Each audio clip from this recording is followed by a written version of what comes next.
Well, the post-mandate reality for many facilities is the responsibility for staffing sufficiency didn't go away, it just moved.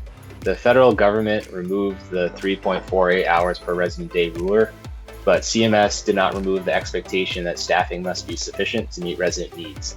That requirement is still very much alive through the facility assessment and survey enforcement process. What's different now is that sufficiency is no longer proven by a national number. It's proven by whether staffing decisions make sense for the resident in your building based on acuity, mobility, cognition, and clinical risk. Facilities still have to show they have the right staff in the right roles and there at the right times.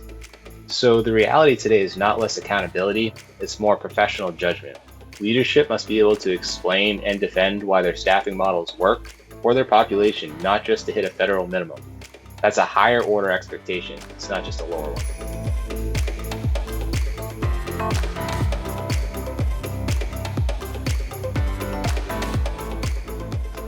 One of the biggest mistakes operators are making post-repeal is assuming the removal of the federal mandate means they can relax their focus on clinical outcomes. That's a dangerous misunderstanding of how CMS enforcement works.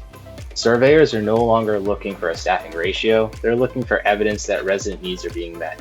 If outcomes decline, such as falls increase, pressure injuries rise, staff injuries increase, or even call-out response times worsen, those outcomes become indirect evidence of insufficient staffing regardless of headcount. So the repeal did not create a safe harbor, it just removed a numeric shield.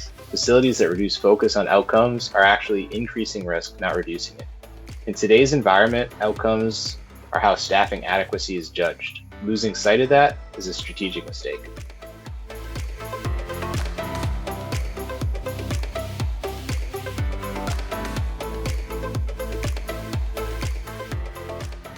So the facility assessment requirement has fundamentally changed how we must justify staffing decisions. Under current CMS rules, facilities are required to assess resident acuity, services provided, and care complexity, and then align staffing accordingly. That requirement remains fully enforceable and is now the primary lens surveyors use to evaluate staffing insufficiency.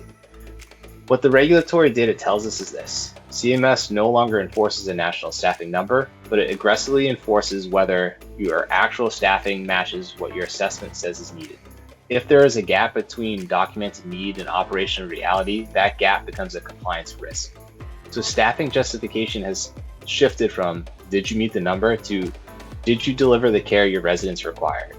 And that's a much more nuanced and more demanding standard.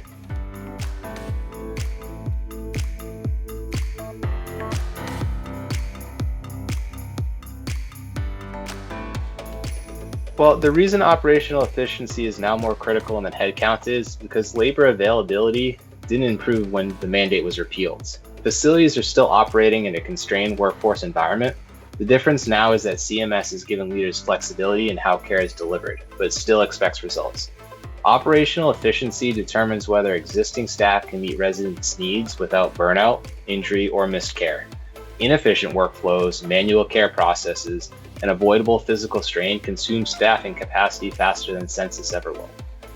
Facilities that focus on hiring will continue to feel understaffed. Facilities that redesign care delivery, reducing wasted motion and unnecessary labor, create staffing sufficiency without adding bodies. In a post-mandate world, efficiency is not optional, it's foundational.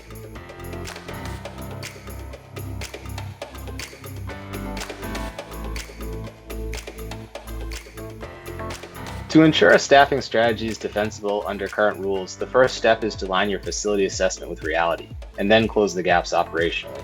Leaders should take a hard look at where staff time is being consumed and ask whether those activities are producing outcomes that justify staffing levels.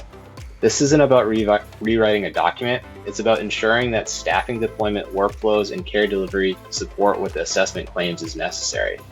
When documentation, operations, and outcomes align, staffing becomes defensible.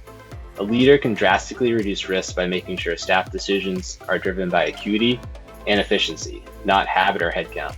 That alignment is what CMS is really evaluating now.